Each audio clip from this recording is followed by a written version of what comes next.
Starting. All attendees are in listen-only mode. All right. This is the Architecture Board of Review for January 29th, 2021. First item on the agenda is roll call. Thank you, Vice Chair Six. This is Mary. I'll go ahead and take the roll call. We have Vice Chair Six, Here? Board Member Black, Here. Board Member Olson, Here. and Board Member Whalen. Here. And Chair Moore, Board Member Anderson, and Board Member Watkins will be absent today. Thank you. All right. So second item of general business is public comment. If there is any member of the public that may address the board up to 2 minutes on any subject within the jurisdiction that is not scheduled for this agenda for a public discussion. Is there,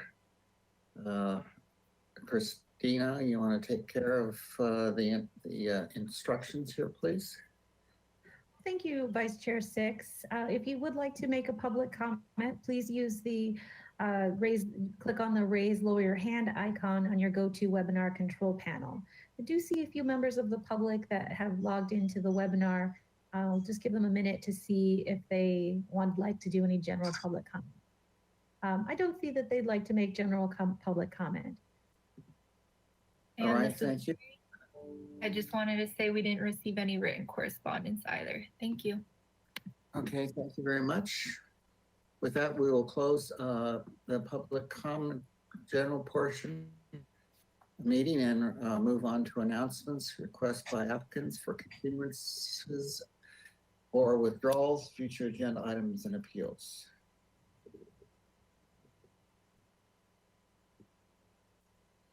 Hearing nothing from staff. Thank you, Christina. Hearing nothing from staff. Yes, Christina? Sorry about that, Vice Chair Six. I was kind of going back and forth. I just wanted to thank the board for allowing this special meeting here. Since we have had so many projects on ABR, it really helps. It helps be able to move the projects along a little bit more quickly. So thank you for your time. You're welcome. With that, are there any subcommittee reports at this point? Hearing none, we'll move on to the first item, first project of business, which is number 1230 San Andreas Street. Project design approval is requested. This is a proposal to demolish 2 existing dwellings, a garage and shed structure, and removal of various non-native vegetation to allow for construction of a 3-story multi-unit residential building. The building will be comprised of 7 2-bedroom rental units ranging in size from 856 to 922 square feet, with an average unit size of 904 square feet using the city's average density size, the city's average unit size density incentive program. The proposed density on the 11,589 square foot lot is 27 dwelling units per acre on a parcel with a general plan land use designation of medium high density, 15 through 27 dwellings per unit.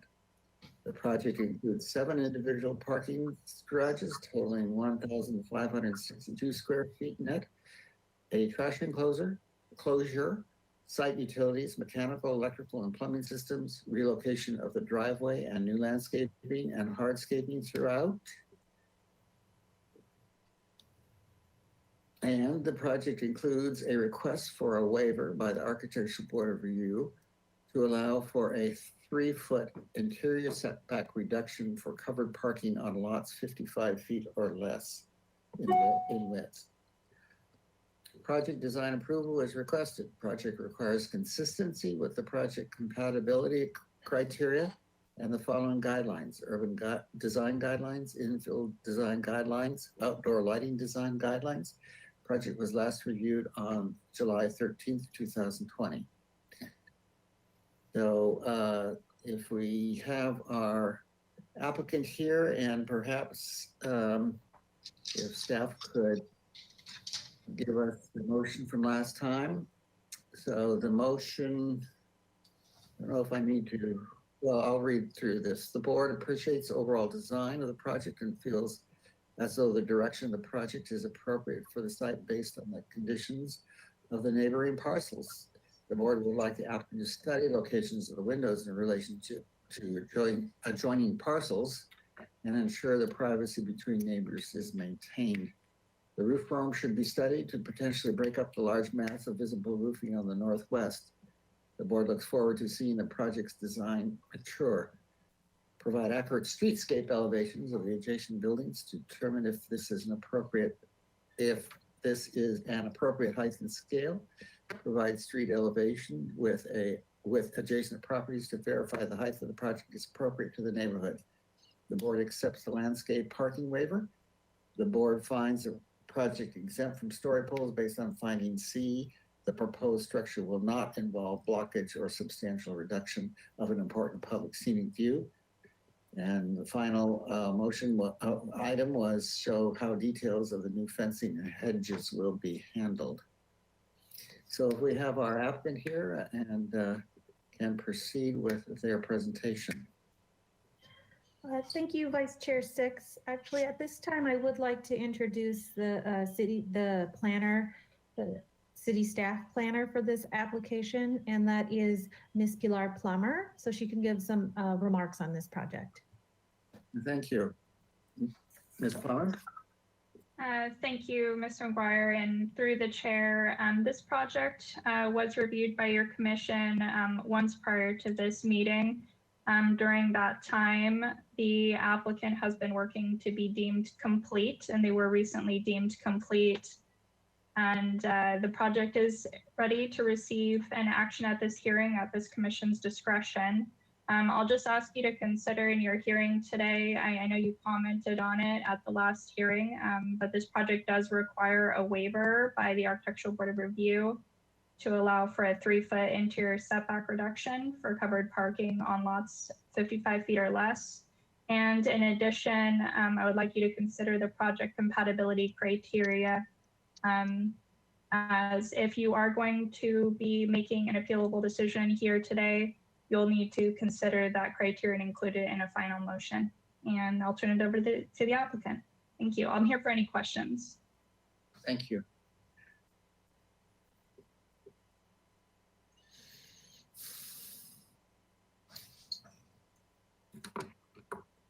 Hi, Mr. Gorin, how are you?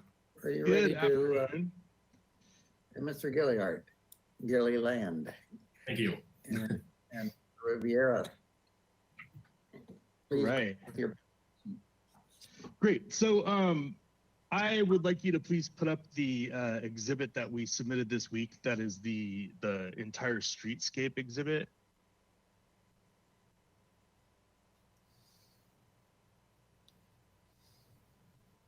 Perfect.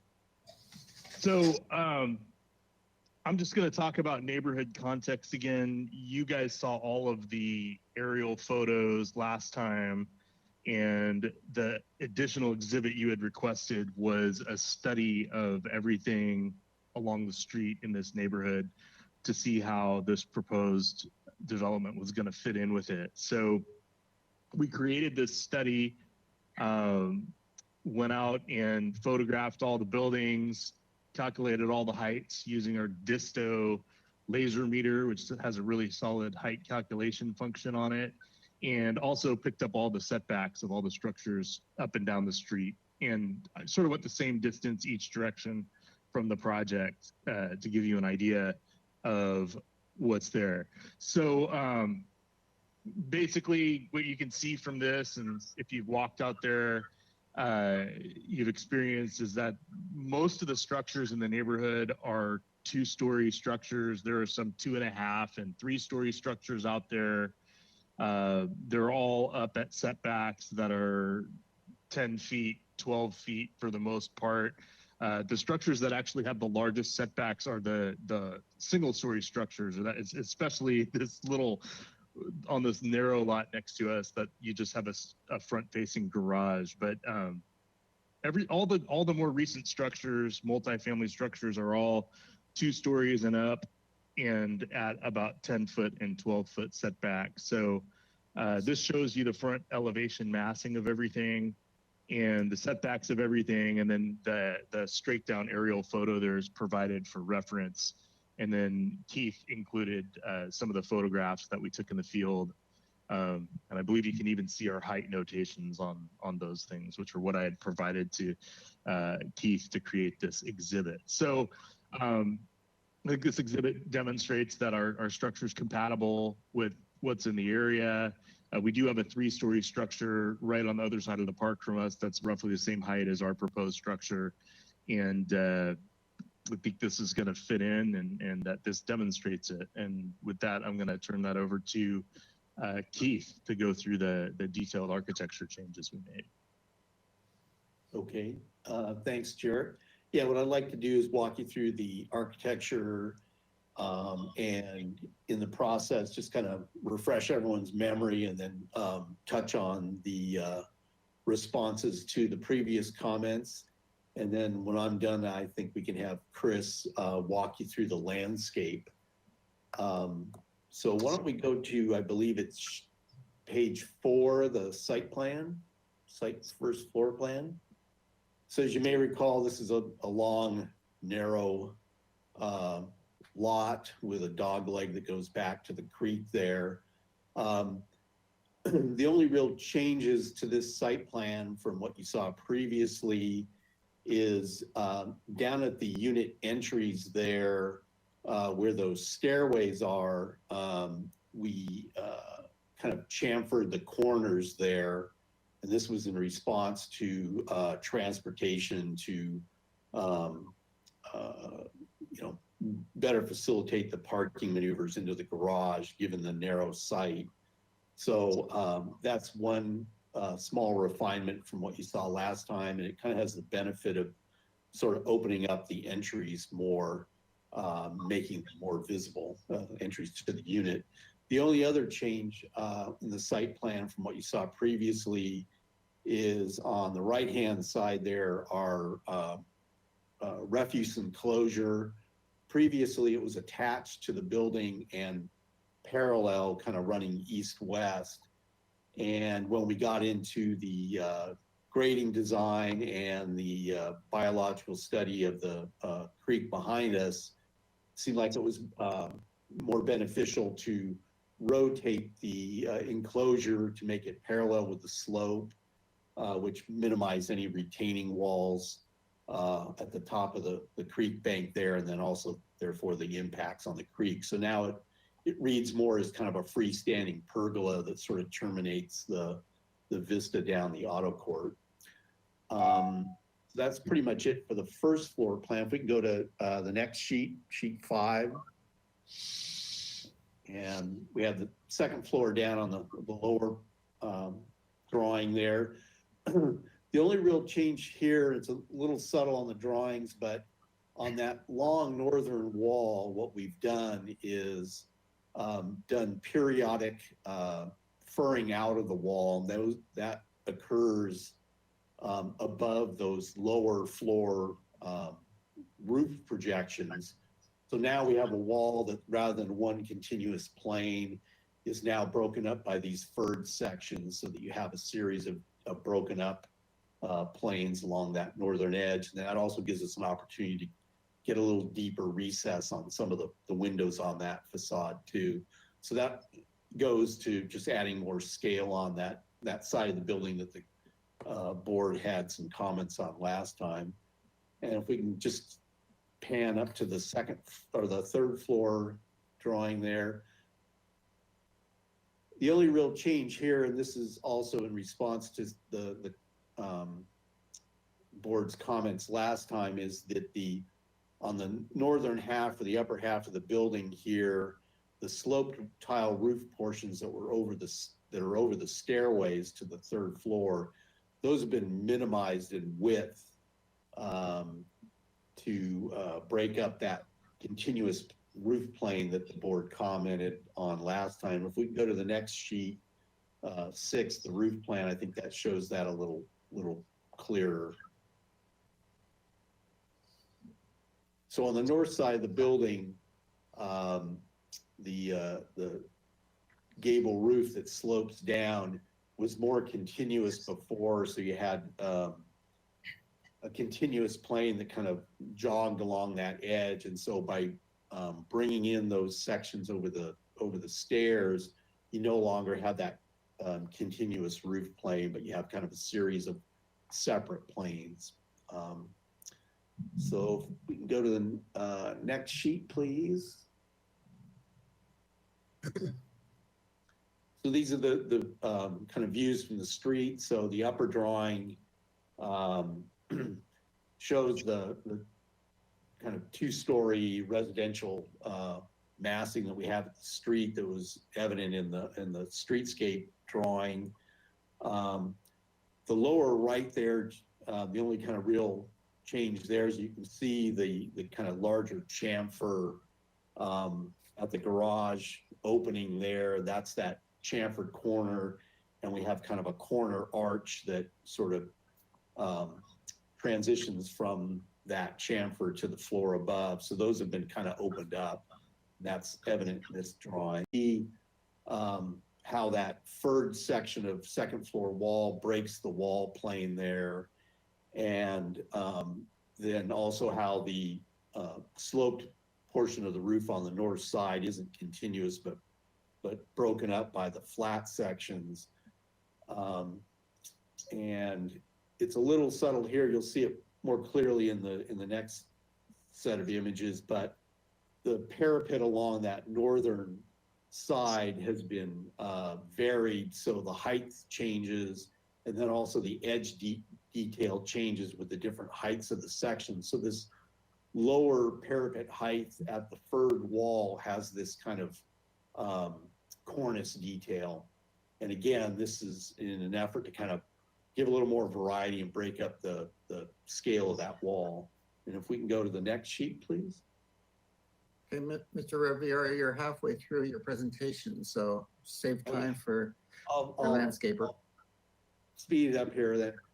So Okay. on the left-hand side, the aerials of that north wall or the north side of the building show again breaking up the roof plane, so there's not continuous roof going all the way from the top to the lower eave. And then you can see the breaking up of that northern facade with the furred walls and the varying parapet heights and details. So I think that's kind of the response there that that mitigates the issues you had with that roof. On the right-hand side, you can see the property line fence between us and our neighbor. And this is in response to the issue of the privacy. So what we've done here is wherever windows would occur at our neighbor's facade there, we've bumped up the fence and vine height along that edge. So the wall would have a varying height that would rise up higher along that property line to screen those windows out. And that's really it. We can just go to the last elevation sheet there, next sheet. And this just kind of puts all those items into kind of a two-dimensional drawing. So you can see the kind of more open entries to the units on the south elevation there. And then I think the real issue that the board had last time was this north elevation.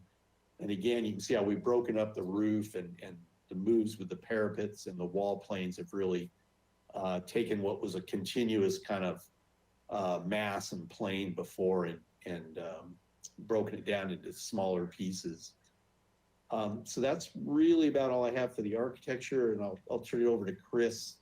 Real quick, Keith, I think the last comment that the ABR had for us last time had to do with the windows on the third floor, and that they were modern, and we needed to look at a more traditional window style.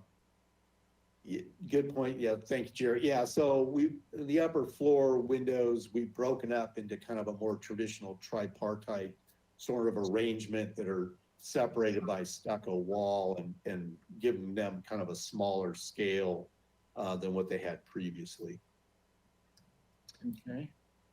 So Chris, why don't you walk us through the landscape? Okay, thank you, Keith and Jarrett and board members. I'm not sure which sheet it is. I believe it's the last sheet.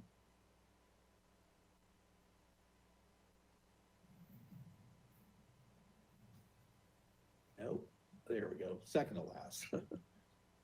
Okay, so we can probably just maybe zoom into the plan. The pictures and the plant lists are preliminary and they're up at the top. I'm sure that David maybe has already reviewed that. So I can answer specific questions or suggestions regarding the plants. So clearly, due to the fact that this lot is so, thin, there isn't much room left over for landscape. But part of the landscape, or at least part of the design that I worked with Keith on, was for this driveway, and it's, the motor court area, if you will, is pretty much all paved. So we wanted to come up with some sort of a nice rhythm to break that long line as you look down the driveway. And I think we've kind of come up with a nice idea here for a combination of either, I think we said, pavers, a combination of pavers and stamped and colored concrete, or at least just colored concrete. So I think that helps, and it's sort of on axis with the entry doors to each unit, and broken up by these fields of concrete here. Now along that southern border, again, space is limited, so we will have a simple wood and wire fence, and we're going to need some vine pockets. So that'll basically be vines trained on fencing along the southern property boundary. We do, let's see, in the front along the street, in the parkway, there's an existing magnolia that will obviously remain. And we wanted to add a little planting in that space, and also just a couple little spots for walkway from the roadway to the sidewalk. Same sort of fence off the front, just adjacent to the sidewalk, and then just a little mini garden out front. And then it's basically really just circulation around the building, mostly for gardeners. Outside of each unit, there is a little stoop and palm tree, more than likely, due to limited space. So each is that just about the time? So anyway, each person gets a tree, and otherwise we were talking about using artificial turf in that space just for ease of maintenance, and also it's the north side, so real grass won't grow. And we wanted to leave as much usable space there as possible, so there might be room for a little cafe style table for each. And then we alternate between existing chain link fence, and then where we do have the back of each unit, we have gone to a wood fence. And as Keith said, that would, depending on where it is in relation to the neighbor's windows, that would raise or lower. And around, around to the back, I basically, my part of this kind of left off at the top of the slope, and then we had a biologist on board for taking care of the creek area. And that's Okay. in a nutshell. All right, thank you very much. With that, we will ask for any public comment, open public forum in the meeting. And is there anybody from the public who wishes to speak with this? And Christina, Ms. McGuire will give instructions to do that. Thank you, Vice Chair Six. If you are here to make any public comment on this item, please click on the raise and lower your hand icon on your GoToWebinar control panel. At this time, I don't see that anybody has raised their hand to speak on this item. Mary, have we received any written public correspondence on this item? Thank you, Vice Chair Six and Christina. We did not receive any written correspondence. Thank you. All right, seeing no public commenters, we will close the public comment portion of this item and bring it back to the board for questions from the board. If the applicants can remove their screens and the board come and turn their screens on.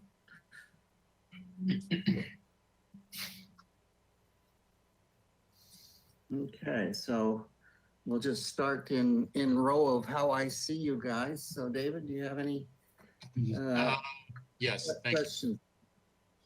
Thank you, Board Chair. Let's see. So I just wanted to confirm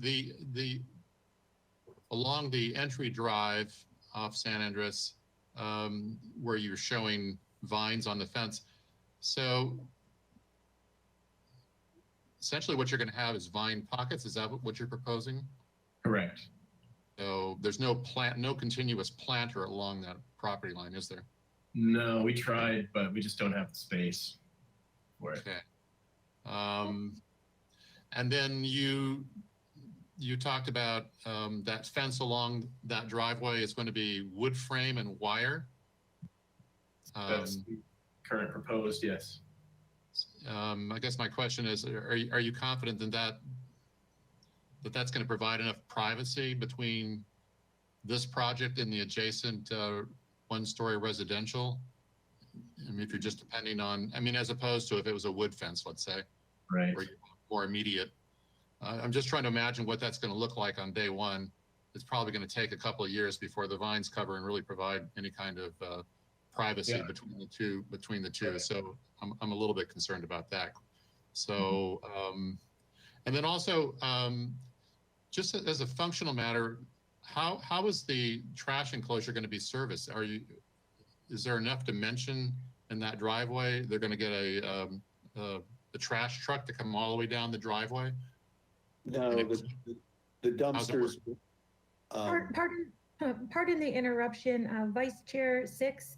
Usually during questions, we can have the applicants can have their cameras on, so there's a more back and forth. So the applicant team will be able to do that. Thank you, board. Sorry, yes, thank you. Sorry about that. David, in the review of the project, the dumpsters will be essentially hauled out towards San Andreas to the truck. The truck will not be going down the driveway. So they'll have to be rolled out. Correct. Okay. And so there was no opportunity. The other question I had was there's no opportunity for any kind of landscape pockets or whatever along the along where you have the garage doors and pedestrian entry. It's essentially all we have along that entire motor court area is vines on the fence, and that's it. I'm a little concerned about that, but I guess my question is too. So there's no opportunity for a half a tree well along that southern boundary. I mean, you've got a 3-story structure and really no landscape verticality that sort of softens that whole elevation. All we have is vines on a fence. So I'm going to assume that you don't have any opportunity for that. Is that right? That's my question. Yeah, that Board Member Black, that's the case. I mean, we have a narrow lot, and it pretty much all gets eaten up with circulation, with the backouts. And then the reason we had to chop those corners off the projections of the building is actually for vehicles to swing through that. So we don't really have much opportunity to add landscaping along there. You know, maybe a tiny little pocket right where you see the common dividing lines between the units where those pop outs are.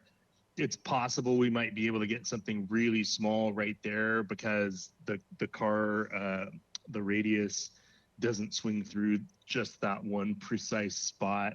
But, you know, any sort of your standard planters less than 2 feet really don't do much. A vine pocket maybe that was a foot by a foot or something, it's possible. But yeah, we're really limited because of the circulation. And Board Member Black, the little triangles that you see at those chamfered edges, I tried to make those planters, but again, they're just so tiny, and I think I got shut down because of the transportation issue on that. So we were looking for ways wherever possible to include some planting, but as Jared mentioned, it's so tight. Okay, and then my last, go ahead, I'm sorry. David, if I may jump on that question, it seems to me that the car radius is as they pull, swing in, and then as they swing out, is there a possibility of a triangular planting divot, I would guess, for a better word, just opposite the division between the two garages? So on You understand you're talking about on on what would be the eastern side of the lot or the down in this photo? Yeah. So if the hand is moved over, where were you? Yes, right there, opposite. Yes. Is there an opportunity to have something right there? We can look at that. So it's very tricky. So that divot there or a triangle or something there, that would work with the back out of the driveway on the right in that case, but the driveway on the left would hit it. And pulling into the driveway on the right, it would conflict with that movement. We've overlaid these radii on all of these driveways, and they just pretty much overlap with each other everywhere. We were looking for that opportunity, and we're just not finding it. We also have that Again, walkway that runs all the way the length and adjacent and parallel to the driveway. So we have sort of a minimum width required there as well. That also feeds into that space. okay, I'm sorry, David, I interrupted. Thank you. I'm That's- sorry, David, I interrupted your questions. And then, Chris, I noticed there's a note out labeling the planting along the sidewalk at the west end. I don't know if this is is correct. It says a 72-inch high hedge. Is that correct? 42. Oh, Oh, okay. there. That's a No, you're right. Yeah, I wanted to, just because the sidewalk is so close to that person's front door, I just wanted to have a little bit of privacy. But now that I think about it, it's in the front yard setback, and Yeah. that probably wouldn't be allowed. Probably not. Okay. Then my last question is, the creek area to the east, is that within your purview as far as design is concerned, or no? No. Yeah, that's within the purview of the biologist, and we have a habitat restoration plan for that whole area. That was done by our biologist and reviewed by the cities, by Creeks and everybody else, and it's pretty specific as to the number and size and everything of all the materials, and they're all native creek plants. No, I can imagine. Is that something that we would review? Typically, I mean, it seems like anyone that I've done before has been reviewed by ABR or HLC, but I wouldn't mind seeing it at some point. That would be a staff question to staff. Yeah.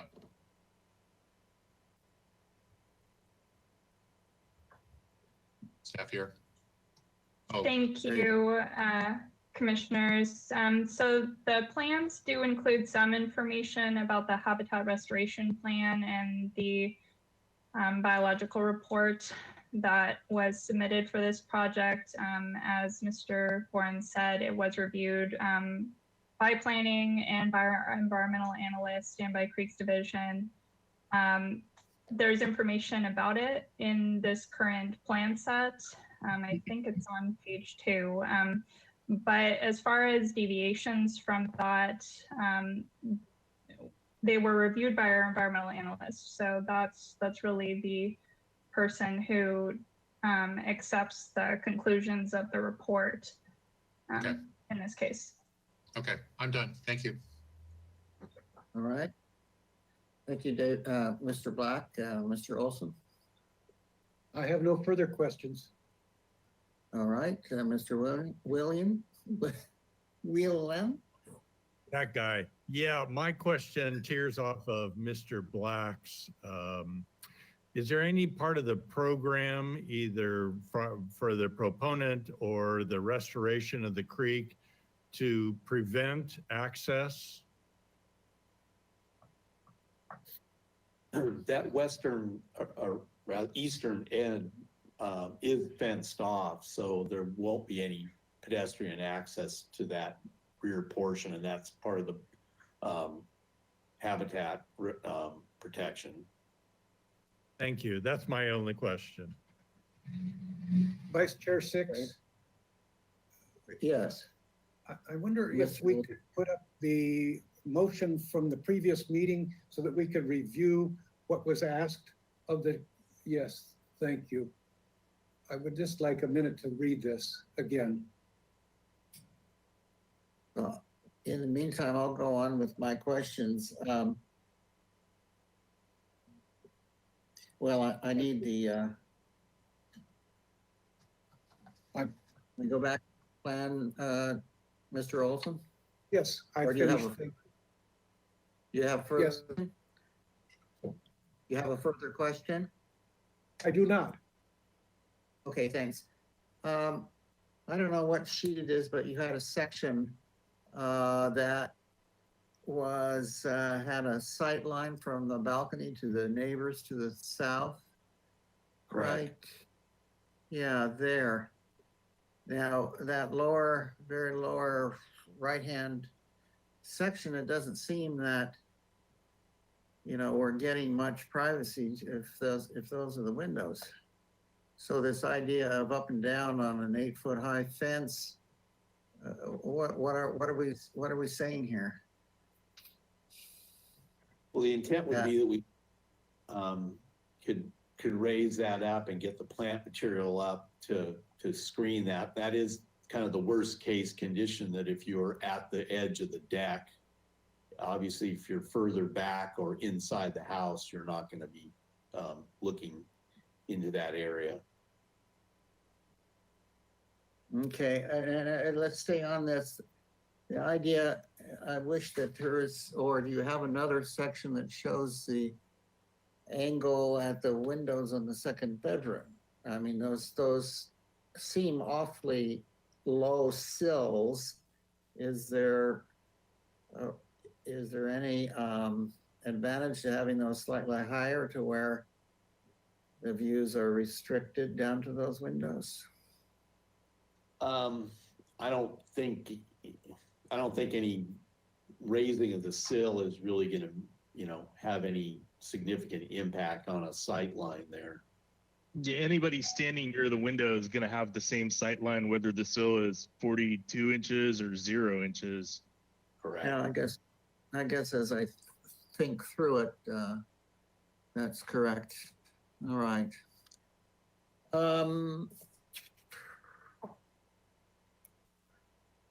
I think I don't have any other questions. So we'll move on to comments. David, you want to go first?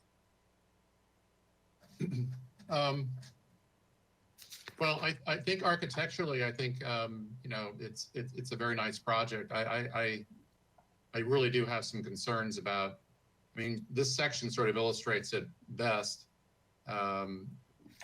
When you consider the relationship between this structure and the adjacent one to the south, I mean, there's really no verticality landscape-wise, no trees along this motor court entry drive to sort of soften the visual impact of a 3-story structure between the properties. You know, for the most part, it's almost the same on the north side as well. I mean, we have we have king palms, I guess, in selected areas, but I'm just, you know, I'm just trying to imagine the impact that's going to have for the adjacent property without any landscape except the, you know, a 6 and 8 foot fence with vines on it. And I have some concerns about a wire fence. I just don't think that you can provide the kind of privacy for the neighbor with wire fence. I mean, vines eventually, I think it'll probably cover, but you know, I'm just concerned about that. Those are my only comments. All right. Mr. Olson? Yes, I think the applicant has addressed our concerns from the previous meeting. I think the project is well presented. I think the drawings are very readable and understandable. I appreciate that. I think it's ready to proceed to the next step. All right. Thank you. Mr. Whelan? Thank you, Mr. Six. First of all, I would like to commend Acme Architects for responding in their graphic solution to convey the streetscape. I thought that was very effective, very well done, and perhaps sets a standard for thoroughness and understanding this issue for other presentations. However, it was a little bit unfortunate that we weren't presented with comparisons, a sort of before and after. It was very difficult to tell. And I tried to go back and examine both the new and old sets of drawings for these roof changes, the furred walls. It was very, very difficult to understand, but I will trust you that these changes are what we've requested. I thought it was a very nice solution to camphor the stair landing and add some architectural interest to the courtyard.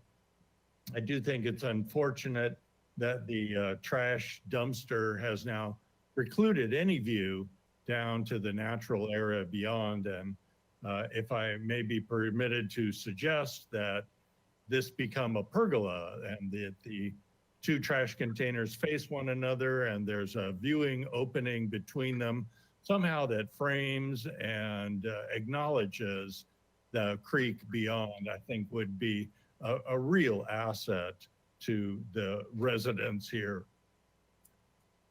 And I appreciate the thorough paving plan. I think that enhances that whole area.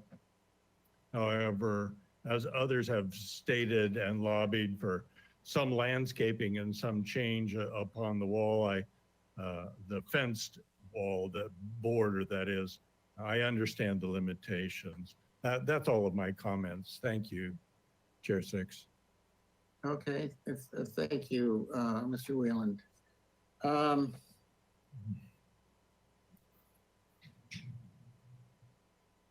Well, can we pull, just for sake of presentation, can we pull up to one of the site plans so we know what we're doing when we talk? It's a very aggressive plan. It has definitely maxed out the zoning ordinance, but this is one of these multi-family units that the city is encouraging to be developed. And I don't see, given the width of the lot, where there's much opportunity to, number one, gather more land in the auto court. Number two, improve the visibility to the one-story residential. I think there's impacts to them that are unfortunate. But every letter of the law has been met, and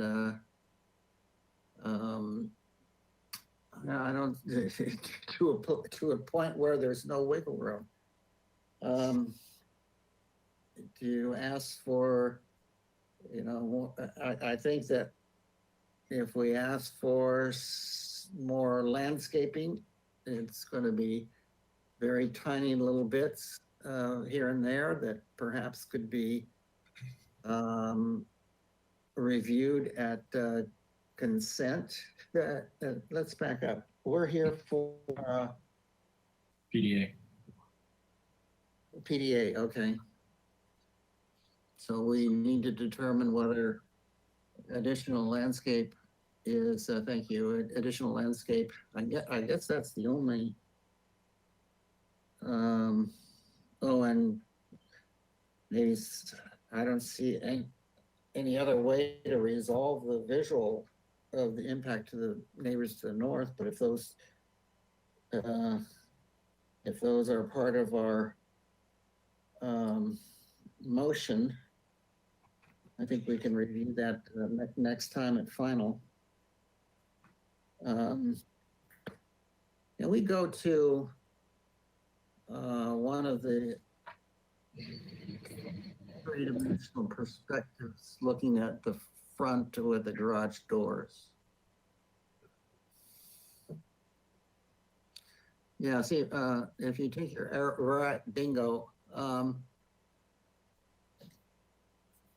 Mr. Riviera, is there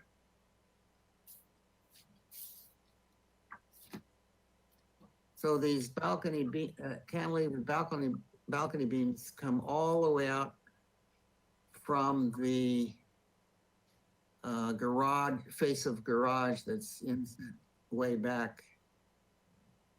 I just wondered if there's a way to, maybe it would be better to soften in the beams. They actually don't go back to the plane of the garage door. There's sort of a intermediate plane that's where the entry doors are, and they go back to that point. I'm wondering if that intermediate plane should be moved all the way out to the building face, you know, at the front of your divot of your camphor. I see what you're saying. We could study that. Yeah. I think it's just very uncomfortable how far those are expressed, and I think it adds to the, you know, the tight effort to, well, you understand what I'm saying aesthetically. Yes. So I think that would be a minor comment that I would make on the architecture. But I think that the design is a handsome design.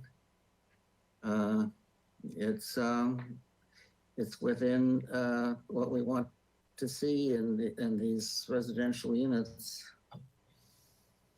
And of course, I think that the board can easily find the variance for the 3-foot setback due to the 55 wide lot. I don't see any issue there.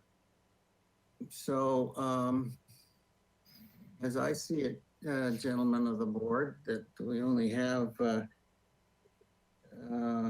the issue of whether this needs, well, number one, does this need to come back to full board with comments regarding the landscape in the courtyard and, you know, any other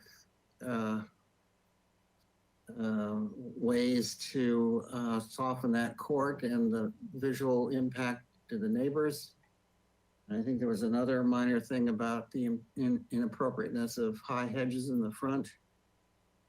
And would anybody like to make a motion in regards to those issues and any, and the minor softening in of the cantilever beams of the balconies to shorten their apparent overhang. Is there anybody who would like to make a motion? I'll make a motion. I move to approve the project for project design approval with conditions.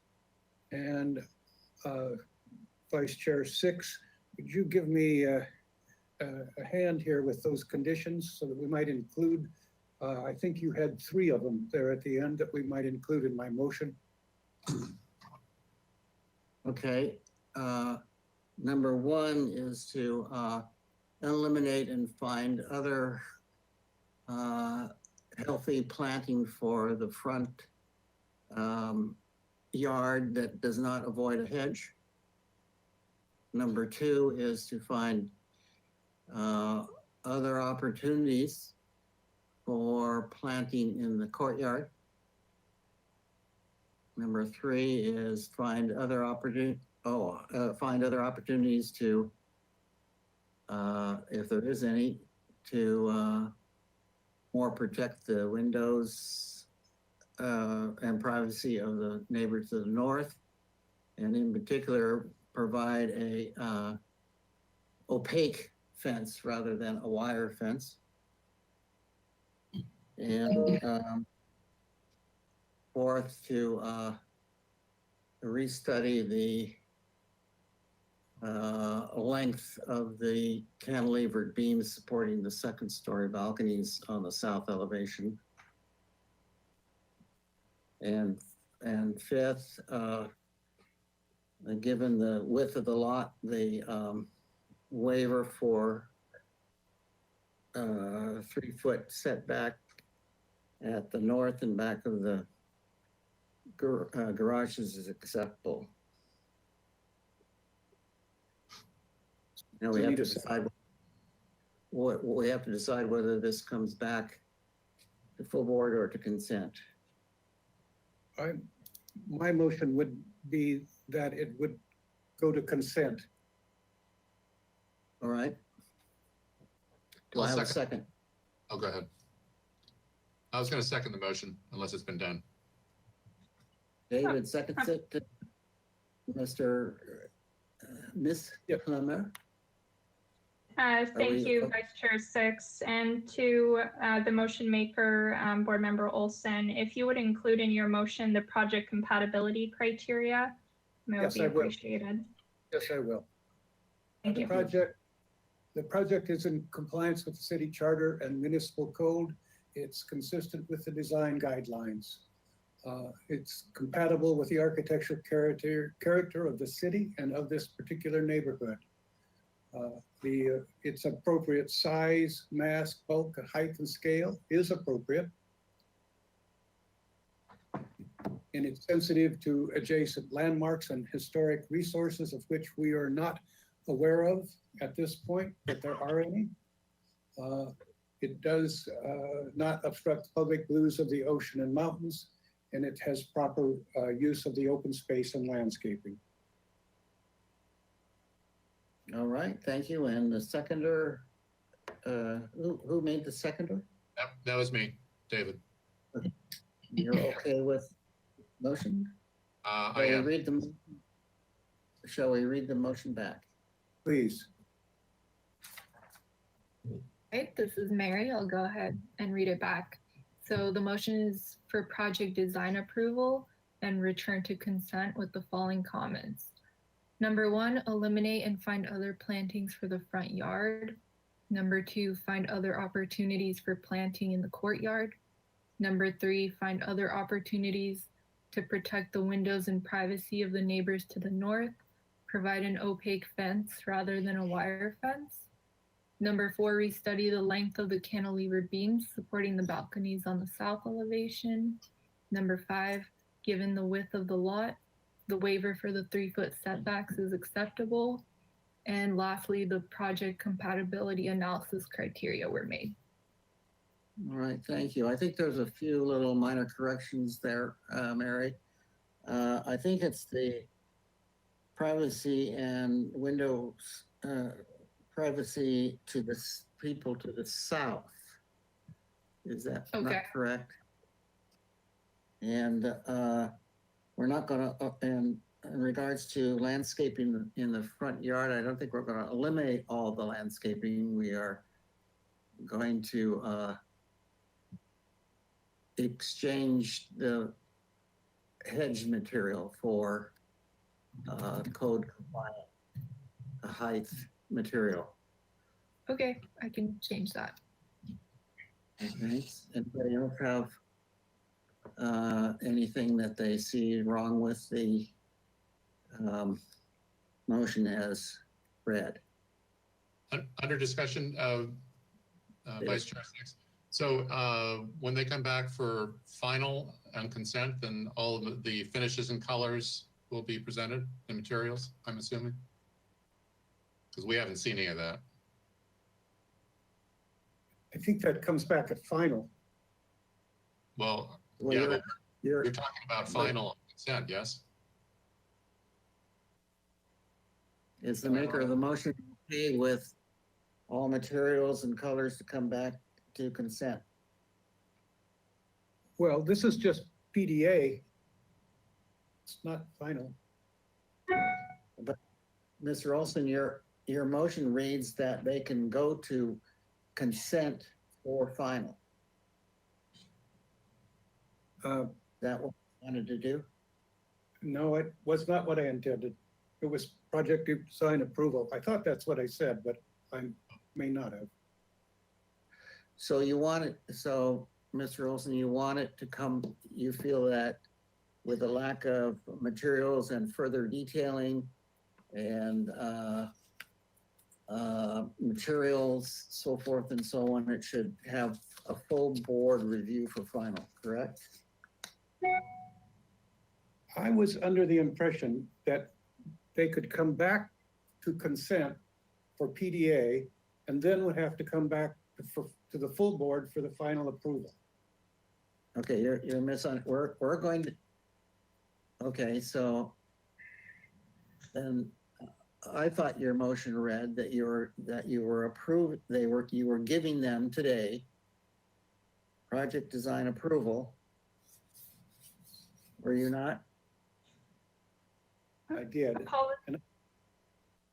Apologies, Vice Chair Six and to Board Member Olson. As it stands right now, the motion is project design approval for the project and continuing the project to consent for final approval. And it is very typical for final approval to have all the details, all the colors and the final material samples. That's consistent with what we would expect for final approval. So they will be required to submit it at that point. I'm satisfied to keep my motion the way it reads.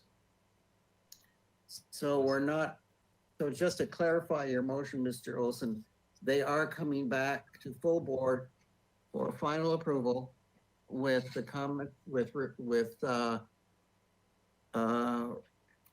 responses to our comments and to bring forth full package of details, colors, and materials, correct? Yes. Okay. Apologies once again, Vice Chair Six. The current motion is continued to consent. So if you did want to make a amended motion, we would need to do that if you wanted to return to full commission rather than consent. I think that's what Mr. Olson is saying. So, Mr. Olson, you're changing to return indefinite continuance to full board Yes.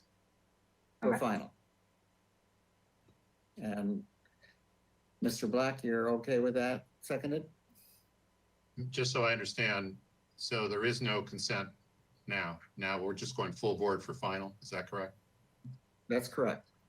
Okay, I can support that, yeah. Right.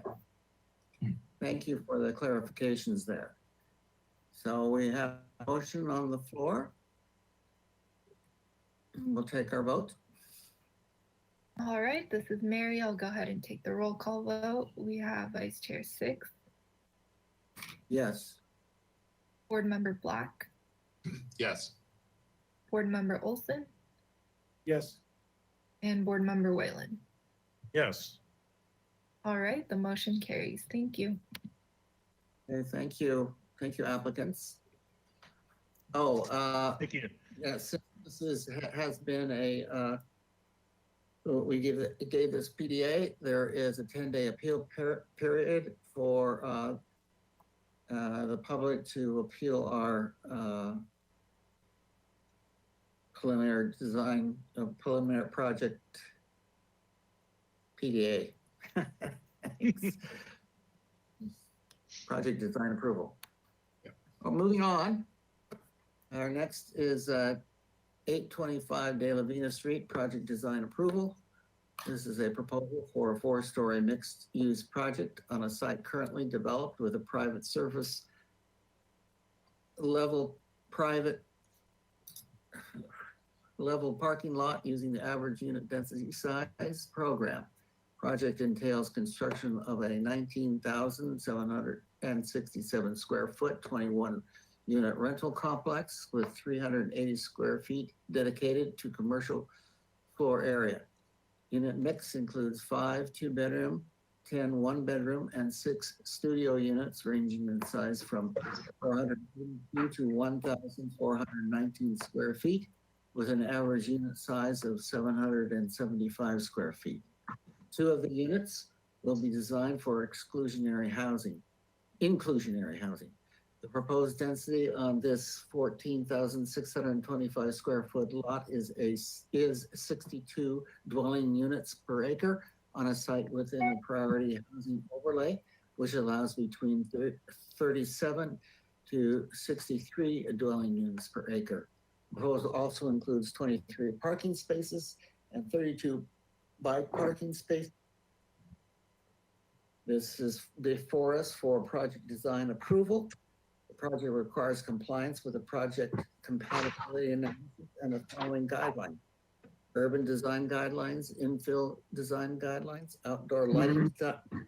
The project requires a waiver for mechanical equipment screening. The project was last reviewed on December 14, 2020. Here's our applicants here. Thank you, Vice Chair Six. I do see that our applicants are here and I've promoted them to panelists, but I did want to give the board just a brief overview of this project. This is the 4th time this project has been before the full board. The project has received the completeness determination through the land development team process, and the application has been determined complete. So they are here for an appealable action today. In your consideration, please consider their requesting a waiver for mechanical equipment location in the front yard. And I think that's about it. All right. Thank you, Mr. McGuire. Ms. McGuire. Are our applicants here? I am here. Can you, Mr. DeVicente? Sorry. How do you pronounce your last name?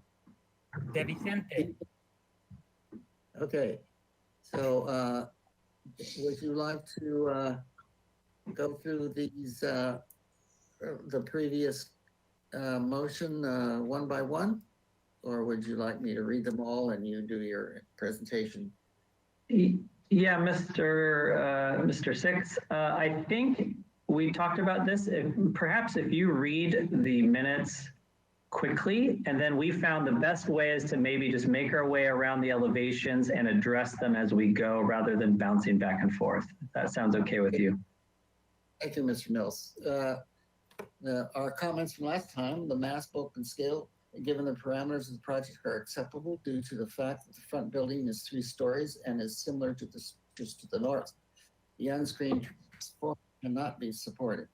The applicant shall push the architecture back from the atriums of the northern property structure. The restudy of the material and arrangements of the planter boxes at the perimeters of the podium for more traditional and less modern, to be more traditional and less modern. Restudy the trellises on the 2nd floor east, 4th floor south, and 3rd floor above the bike storage to avoid the simple extension of the perimeters of the walls below. Provide more finesse and develop the architecture detailing to steer away from a modern expression. Provide a clearer expression of an identifiable architectural character. Reduce the massing the top elevator and stair tower. Study more finished materials for the finishes of the first floor surfaces of the podium. The board finds the project is exempt from story poles because the applicant has provided adequate three-dimensional simulations. The proposed structures are clearly consistent in terms of size, bulk, and scale with other buildings. Great, thank you. And Ed, before you introduce us, I didn't know, were there any, we caught wind of a letter coming in from Mr. Sharp. I didn't know if we should read those or not. Thank you, Vice Chair Six. We'll open public comment after the end of the applicant presentation. Okay, great. All right. Good afternoon, Vice Chair Six and fellow board members. Thank you again for the time to present this project to you. And we really appreciate the in-depth review last time and the overall positive comments from the last hearing. So based on your comments last time, we've made numerous design refinements to address those issues. Overall, there are minimal revisions to the overall project design and the current application and project statistics. And so we're here for PDA today.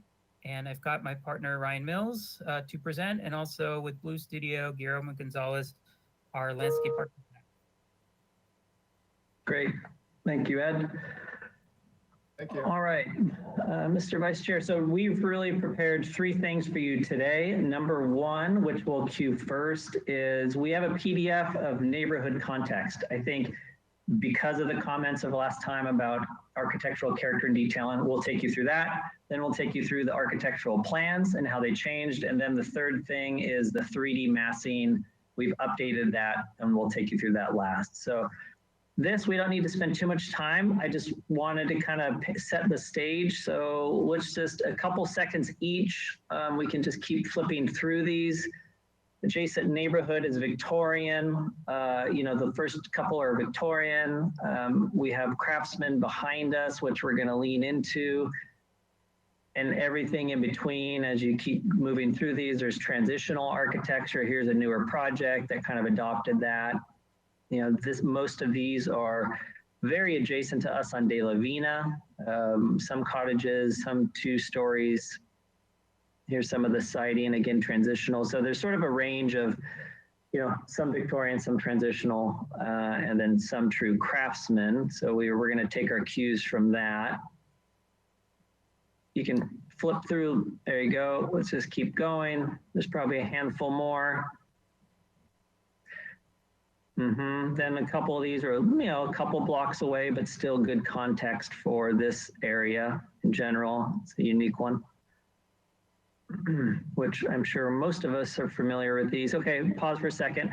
And then beyond the direct neighborhood, I wanted to grab a couple of examples of the overall style. So, and other projects that have adopted these styles and are about the same scale. So we're aware of this project, the assisted living project a few blocks away. Let's keep going. Now we can flip forward. Next.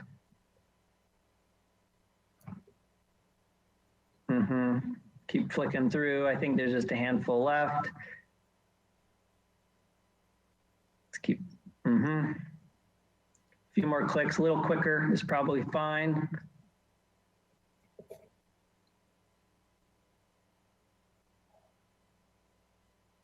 And why don't we go to the very end? So I think we get the idea. There's another assisted living, similar scale in terms of language, detailing, materials. And then on the last image in this slide, just as a reminder, one of our issues is this project on Anacapa, the old Craviota. That's the size of our transformer. That's going to be one of the issues we cover. And in this case, it's set back about the same distance as ours, a little bit further, but has low screening. We're going to choose to screen it. Anyway, so thank you for that. So now let's jump to our drawing set, and then let's start on sheet A101. So we'll look at the elevations first. And then we're more than happy to go back to any other sheets you like to answer more questions. I'm sorry, 201, elevation sheets, sorry, A201. Okay. So let's zoom in. So what we've done is on the top, we've updated, yeah, we can do that. We've updated renderings starting to show the characters. So let's zoom in on that top elevation. I think is gonna tell most of the story. So again, we did not change units. We did not change layout. So it's really just finessing the architectural details. So starting on the right facade at the top. So we've gone to all of our typical eaves are deeper now. So we've gone to about an 18-inch eave with rafter tails. So that's a change.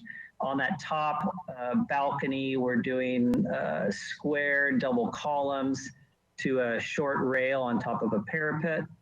And then you can see below, there's 3 punched openings. This is still a stucco facade. And then towards the base, a significant belly band that runs above the garage and entry opening, and added some larger corbel detailing. So, you know, we got some examples of, you know, craftsman detailing in this stucco language. So we wanted this 3-story facade to be a slightly more urban, have its own character, which you'll see in a couple other places, but kind of as a standalone. And then left of that, you can see our shift is we have our commercial unit down below. And then what's above it is a significant change of we've gone to a board and bat craftsman language on those darker recessed areas. So here on the front, you can kind of see that nice contrast. So we have our traditionally detailed wood trellis. And then above that, kind of a dark olivey, taupey gray board and bat with white balconies, white trim and aprons. And then even you can see there, we've kicked that, the roof eave steps out over that balcony. So in general, that's sort of the new language we're looking to adopt throughout. And then here you'll see at the bottom left is where our transformer is. So what we've done is you can see on the very left, the taller portion of white fence is our neighbor's fence. And then you see those 2 little people. What we've chosen is we studied a couple more more transparent like wire options to grow vines on. But what we've opted for was a opaque white painted fence, quite simply to match the adjacent neighbor, albeit stepping down. So it wants to feel like a continuation of that fence line. And then as you saw in those photos, as you move down the street, every other house actually had white picket fences of some sort and flavor. So we kind of felt like this pretty straightforward solution was the right one. And then if you just pan down, the Revit elevations should generally match, but we just like to render it out. This shows you kind of the exact locations of the screening and the openings. Let's go to, yes. Mr. Hill, let me remind you're almost halfway through. Okay, next elevation, next sheet, A202. Zoom into the top just in general, I'll just cover it. Here you see those 2, that language come through on the south elevation, the dark board and bat, the light white stucco, and you notice all of the Juliet balconies have been craftsman detailing. The other thing to point out is our podium wall was something we really reworked. So you can see now we have really 2 different types. We break up the podium significantly, either a tall plaster wall at guardrail height or a lower painted block wall with a traditional wood railing on top. So that really starts breaking up the podium.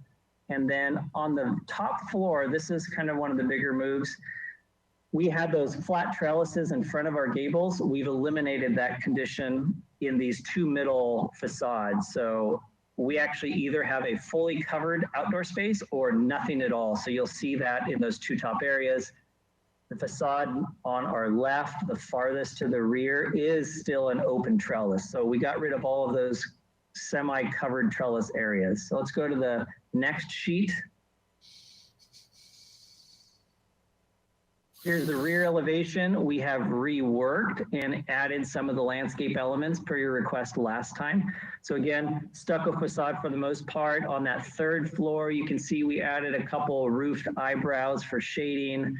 a band at guardrail height across that whole plinth. We brought the stucco down all the way and for this environment, and we're proposing vines to grow up that back wall. We've kind of finessed those two openings per the board's feedback.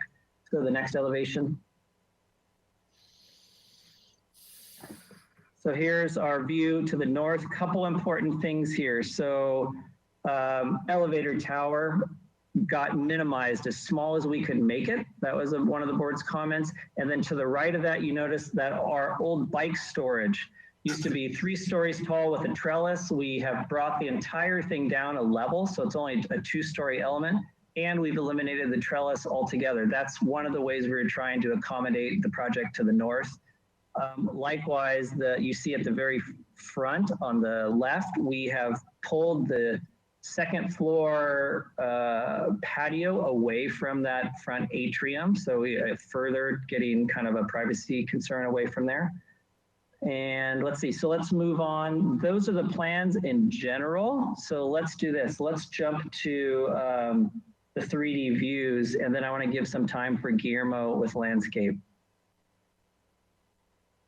So front view without landscape, and then we match it with, because it's important detailing. Let's go next. There we go. So again, this really hasn't changed too much from before, just in turn, it's just detailing and material. Let's go next. Slightly down the street, here's without, and then next with landscape. There's our street view. Okay, next. This is from the north, that rear parking lot. So then next is with landscape. All these are all existing trees that we're showing. Okay, next. This is the rear elevation from adjacent private properties. Let's go next with some of the trees and landscape. There we go. And go next. Back to the street with landscape. Yep. Okay, really get screened. There's very mature trees. Here's a view of the south with trees. Okay, and then I think we have just 4 sides. If you click through the next 4, a second per each: front elevation, north elevation, south elevation, and east and west. Okay, so that's the material we produced. Can we turn it to the landscape sheets? And do we have Guillermo? I'm here. Okay. Why don't you take them through your, yep. Yeah, if we go to the landscape next page, up. I'm sorry, the next page, the one that shows the overall landscape.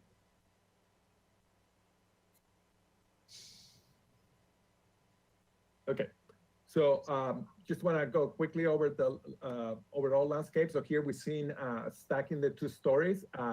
So that's as you can see, we remove all the planters from the guardrail planters. So right now you don't see any of that. The planters are sitting behind against the building facade. So won't be seen from the street.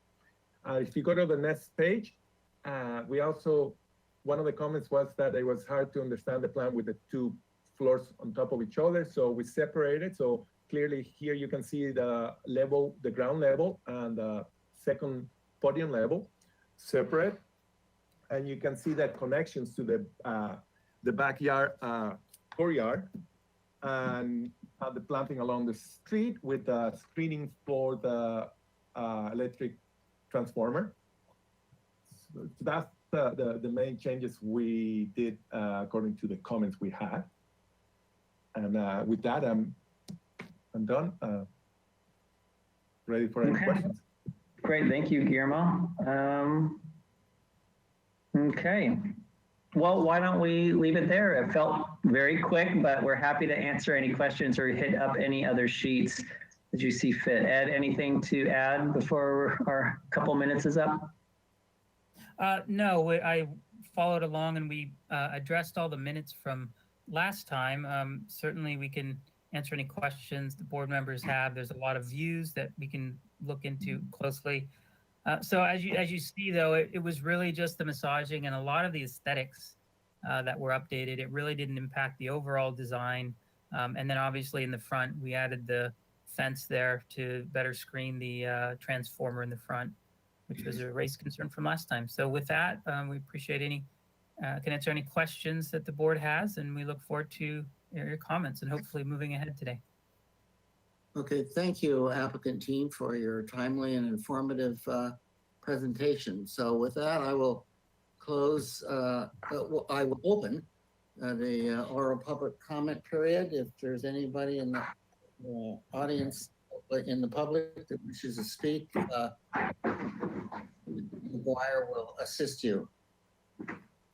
Thank you, Vice Chair. Thank you, Vice Chair Six. Is there any member of the public that would like to make a public comment on this item? If you do, please click the raise lower your hand icon on your GoToWebinar control panel. Okay. At this time, I don't see that anybody has logged into the webinar and raised their hand to speak on this item. Mary, would you care to let us know if we received any written public comment on this item? Yes, thank you, Christina and Vice Chair Six. We did receive written public comment from Don Sharp, and it was distributed to the board before this meeting. Thank you.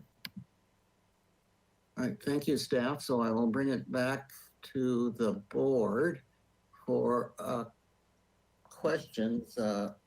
And Mr. Mills, you can remain on the screen so we have a quote unquote Zoom to Zoom interface. Yeah. So we'll go with Mr. Whelan first. Do you have any questions, Mr. Whelan?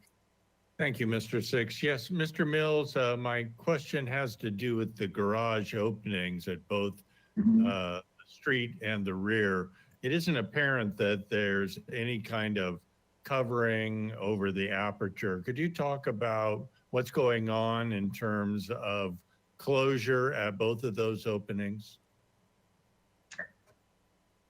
Sure. Well, starting at the rear elevation, I mean, that's just a somewhat generous man gate scale. So there is no gate, there's no door attached to that one. So one can freely move from inside the parking structure to the rear back patio area. Looks like we're going to try to track that. It doesn't show, it would be in the elevations. And then in the front, we actually, I would like to go, if it's possible, the drawing set going to the first floor plan and zooming in on the first floor plan. This is the best way to highlight. So zoom in to that bottom plan, the front area, and then zoom as large as we can make the front portion. So we have introduced maybe a couple more clicks. Let's get a little closer. So you can see, so De La Vigne is on the right, and then our garage opening is just to the right of those two triangular icons, right? Where we actually have introduced, there is a garage door, an operable garage door. Do you see that line? It's actually covering right there. So that line, it needs to be set inboard of the opening. I mean, A, they're usually not too great to look at, but B, to cover, you know, we need at least that 20 foot of clearance so the car comes off the street, off the right of way, off the sidewalk, and can queue kind of half in that space. So that's where we've introduced our garage door. It'll be, you know, a semi-transparent metal door. We haven't chosen a decorative door because it so recedes and, you know, will live kind of within the cover of that. So that's the one. And then otherwise in the back, it's completely open. I'm sorry, could you clarify? You said semi-transparent metal. What is that? Yeah, I don't, I mean, it's, we could, I don't have a reference image. It's like, can you guys picture on well, Ed, what's the address of our Yananali project? It's a typical roll down metal door. Is there a proper name for that? I'm sorry, I'm drawing a blank. Well, it's not transparent. I'm sorry, is it transparent? It's fairly transparent. It's an open metal mesh door. You described it as a transparent metal door. It sounds like it's not transparent, that it's a metal panel roll-up door. No. No, it's metal. but it's like an open metal mesh. So I'm using the word transparent as it's breathing. Yeah, it's, you know, perhaps there's a couple inches between pieces. Ed, help me out. Is there an appropriate name for that type of door? A punch metal door. Punch metal. I don't know. Okay. Yeah. Well, it would be helpful to have more information on this very large element to the pedestrian quality of the building. Certainly. Yeah, certainly. Yeah. All right. Do you want to continue, Mr. Whelan? No, that's my only question. Thank you, Mr. Six. Thank you, Mr. Black. Let's see. It was clear to me the use of the board and bat on the De La Vina elevation and then the south facing elevation. I saw it used here and there. Are you integrating the board and bat on the north elevation as well? I just didn't see it. Maybe I'm missing something. Yeah, no, we're not. So it's primarily the De La Vina Street elevation. It finds its way on the south elevation in the recesses. And actually on the south, it's on those dark recessed siding areas on the second and third floor. But as we get to the fourth floor, we're utilizing stucco just in the same color. Yes, if you can zoom into that top one, it kind of shows that. So you can see the top level is actually just stucco on those first two. The stair tower is a little bit different because it protrudes. And then on the north side, we're just choosing that same dark color, but keeping the stucco. And can you explain to me why you wouldn't want to use board and bat? It's just not appropriate somehow? No, I wouldn't say it's inappropriate. It was, you know, a consideration of that walkway is where all of our bathroom cores are. So every unit there is an entry door, an opening, and a handful of vents. So lots of penetrations to that. So part was just fussiness, part was just efficiency. We're open to studying that if the board feels that would be a big improvement. I think that's something we can take back to the owner and discuss. Okay. That was my only question. Thanks. Okay, Mr. Black, Mr. Olson. Can you explain why the project requires a waiver for the mechanical equipment?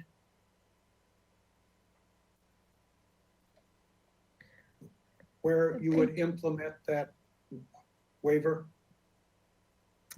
Thank you, Board Member Olson. This is a zoning issue. If there's any mechanical equipment located in the front yard, then it can be approved, but it has to be approved with a waiver by the design board. So that's up to your discretion. Thank you. And that's the only place that the waiver would be used. Is that right? Thank you, Board Member Olson. That's correct. The waiver would be specific to just that mechanical equipment represented on the plans. Okay, thank you. It's my only question. Yeah, thank you, Mr. Olson. My questions, number one, I think it's better showed in the three-dimensional modeling. Is this fence that's protecting, there you go. Yeah. That's just a one-dimensional fence that doesn't return because of their accessibility areas, or what? You see, yeah, here's a view of it. Perhaps we can look at the first floor plan. Might be an easy way to describe that a little better. But yes, you're correct. We're just proposing along the street frontage. And then let's zoom in. There we go. Zoom way in, even closer if we can. It's a little light here. So there's our fence. So you can see, okay, so you can see that the white square, the larger white rectangle behind our fence is the transformer pad. And then the smaller, perhaps whoever's using the cursor can help me out there. Yeah, the larger white rectangle is the pad. The smaller box inside is the actual footprint of the transformer. So, and then hard to see, but go north, then you see a dashed line farther up. keep going up. There you go. That's all the clearance we need. That down all the way to the building facade, all the way down, and then all the way down to our walkway. So that's all the required clearances. So what we've opted to do is just screen along the sidewalk frontage, which is what happens in most conditions down the block. And then we allowed space for Guillermo and Blue Studio to kind of landscape to the north of the transformer, and just to have sort of a softer experience for the people coming and going from that one commercial unit, that hardscape patio area. So because of clearances, et cetera, or is it the choice that you want to go to a planting that you don't return the fence to make it more than just a flat plane? Mr. Six, it really is a little of both. So clearances are a big consideration, but we wanted landscape to be the thing. Rather than a giant box around this box, we thought it'd be a nicer experience to soften it with landscape. Can you turn the two ends of this by a foot or so to give this thing a little mass? Yes, as long as they're removable or operable. So it's a little fussy, but we can do that. Okay. On your, and I appreciate the wood rafter tails and so forth on third floor, et cetera. Is the soffits beyond that all exposed beam, or are they flat plaster soffits within the patios themselves? So all the typical eaves are going to rafters. All of the walkways, the covered corridors, and covered patios, we're proposing like a flat lid. So with like a beadboard ceiling. Yeah, there's probably technical issues and so forth, the structural issues that you can't expose those to a hip and beam. Yeah, I mean, by and large, we're looking to do,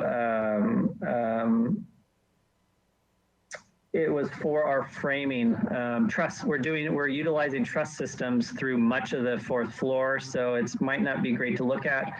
So, and just to hide some of the mechanical and potential lighting, yes. I perfectly understand. And just to clarify, Mr.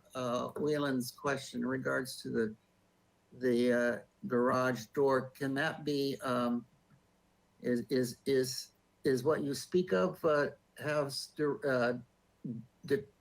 decorative options, or is it a very utilitarian? Yeah, I mean, you can see what we're currently showing is fairly utilitarian. I am completely open to finding decorative options and presenting to the board. I think I'm familiar with what I see here. It's not, okay, thanks. What we see is what we, right now, yes? Yeah. Okay, and then is there an opportunity, I guess it's best on this, where the girl is walking along, there is that building plane. And then there is the gate beyond. Is there, can you soffit the upper ceiling of that space between the outside, the front of the and the back of and the front of the gate to cover your piping and so forth? Drop the ceiling down just for that area. Are you talking about, so what we see our pedestrian entry on the right? Or the car entrance? Yeah. Yeah, yes, absolutely. Drop that ceiling down as low as we can to express the header. Yeah, there's no problem with that, I believe. Ed, any issues with that? No, there shouldn't be. There's really not going to be much in that area. Everything pushes to once it gets to the utility room from there in the back of the garage, there'll be a lot more piping on the ceiling. So I'm not expecting much here, but I think we would probably want a nicer dropped soffit that area, and anyways, just for look and feel, because obviously the podium will be exposed beyond the garage door. So that'd be our intent. Yeah. I think that if you finish that with a drop ceiling, it would finish things off very nicely. All right, so that's the end of my question. What will we? Yeah, that's the end of my questions. So we'll go to comments. Mr. Willen, you're the first one on my in order. I'd be happy to. I'm quite pleased with all of the stylistic and architectural refinements that have been made to the project, including the board and batten. I would like to see much more detail, and as member 6 suggested, some kind of patterning on the garage door, which, to repeat myself, I think is a terribly important element to the pedestrian experience of the building. And again, reiterate what Mr. 6 said, I do believe that the screening fence for the equipment, the transformer, does need a return. Just structurally, you know, it would look incorrect just to be a one-panel fence there. That's all I have. Thank you, Mr. 6. Okay, thank you, Mr. Willen. Mr. Black?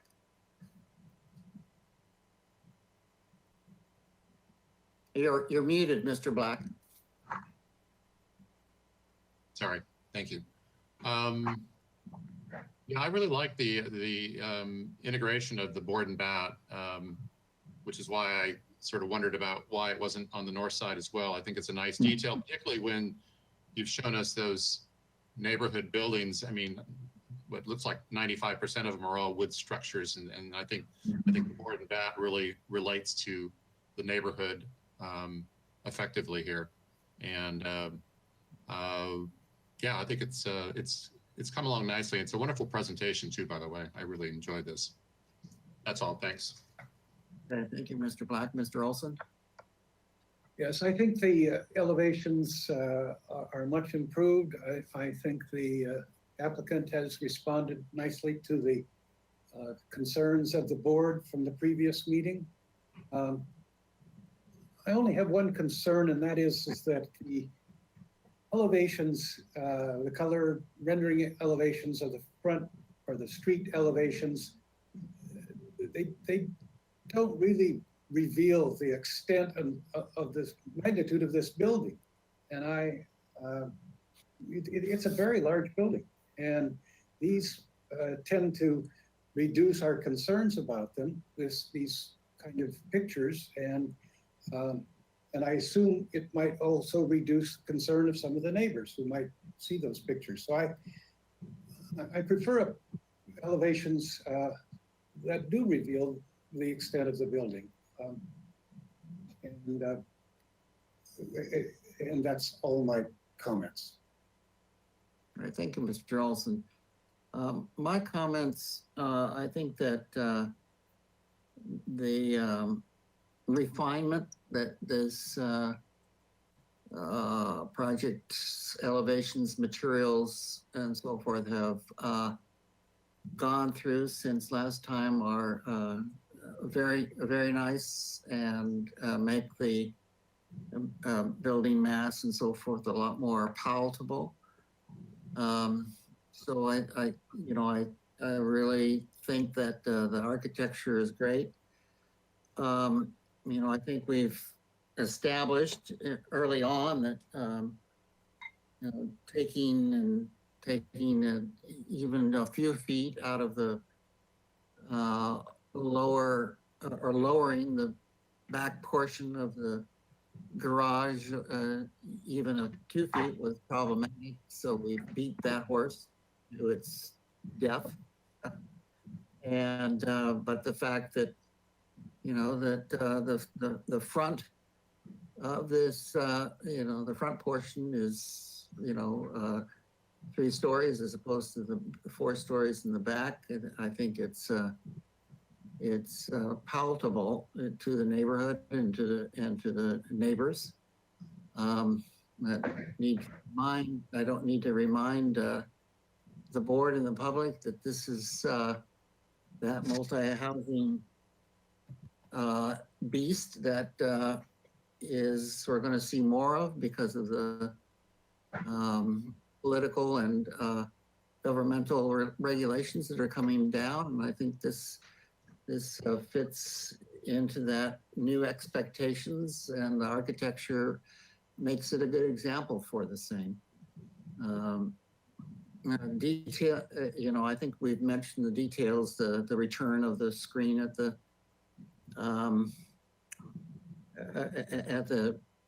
transformer and the dressing up the mouth of the garage.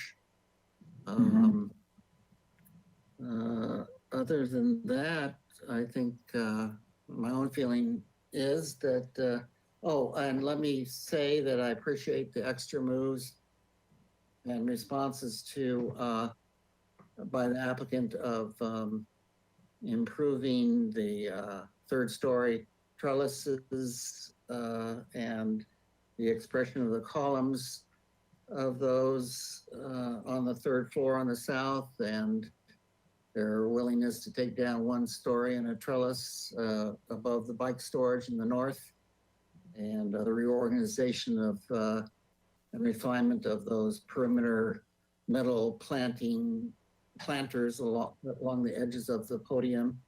I think everything, I think they've responded well, and I think this is ready for project design approval. So with that, let's see, what other mechanics, if I can bring up, we can bring up, well, somebody needs to read in the, whoever the maker of the motion is, and I would like, other than me to make the motion, it needs to find the neighborhood compatibility criteria, the waiver for the transformer in the front yard. And I think that would be the two technical parts of our motion. Is anybody willing to make a motion here?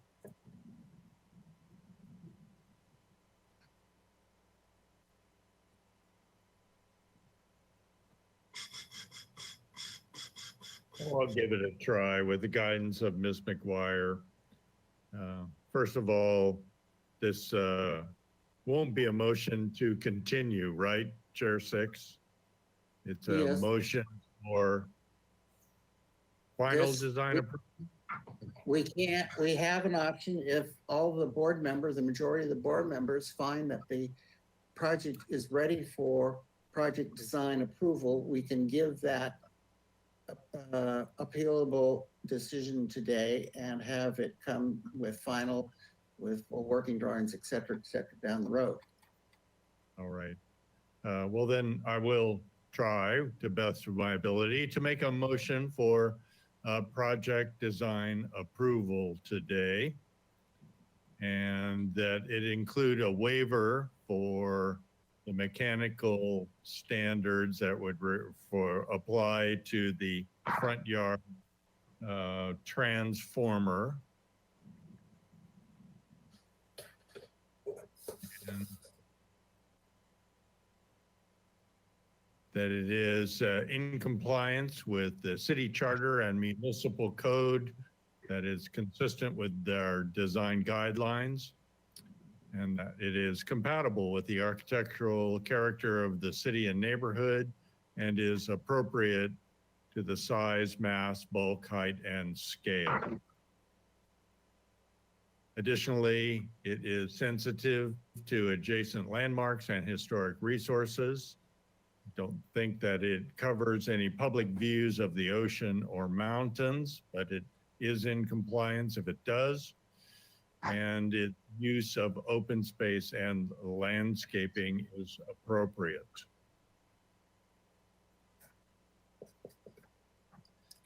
I think Now, do you want to, Mr. Whelan, do you want to add some of the more specific comments that we had? Yes, Conditions? two comments that I can recall relate to the screening of the transformer, that the fencing should include a return of some depth, and that the garage door be defined and presented in a more comprehensive way to reveal its character, materials, and disposition. Anything else? And this, and the softening of the mouth of the garage. Thank you. And that at the same opening of the garage, that the soffit be that a soffit be included that would obscure the utility lines in that area. All right, thank you. Is there a second? I'd second. I would have suggestions to add to your motion that the board appreciates the responses to all our design concerns.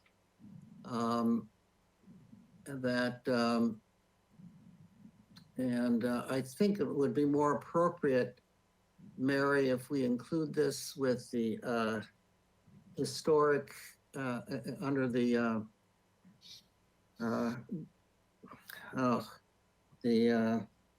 compatibility analysis under the historic nature, that the design with its board and bat and somewhat Victorian sense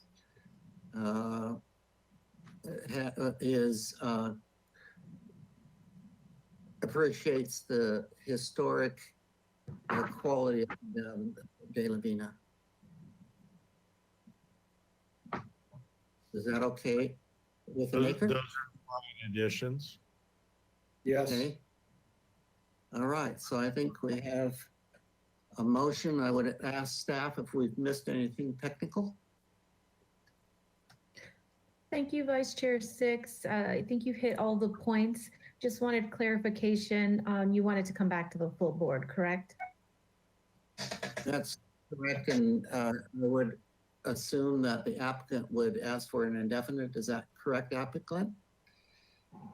Yes, that's correct. Okay, so Dennis, you would add to your motion that this is an indefinite continuance back to full board for final. Very good. I would add that this is an indefinite continuance and should come back to the board. Okay, thank you. Okay. All right, so we have a motion. I don't think we need to read it back. Pretty precise. It's okay with us. Thank you. All right, this is Mary. I'll go ahead and take the roll call vote. We have Vice Chair Six, Yes. Board Member Whalen, Yes. Board Member Black, Yes. and Board Member Olson. Yes, but did you ask her to read the motion back, Chairman Six? No, I thought it was pretty clear. Do you require it? I think we should always read back the motion, just. Okay, let's back up and read and dispute our previous votes and start again. Sorry, Mr. All right. Olson. So the motion was for project design approval and continue indefinitely back to full board with the following comments. Number one, the board approves of the waiver for the mechanical equipment. Number two, the project compatibility analysis criteria were made with the specific comment that the project's design with its board and bat and somewhat Victorian style fits in with the historic quality of De La Vina Street. Number three, the screening of the transformer fencing should include a return of some depth. Number four, the garage door shall be defined and presented in a more comprehensive way in order to reveal its character, material, and disposition. And lastly, the applicant shall include a soffit at the opening of the garage door. Mr. Six, Yes. Mr. Six, it seems to me like there was at least one other condition that you had mentioned that didn't get put in here. Am I remembering wrong?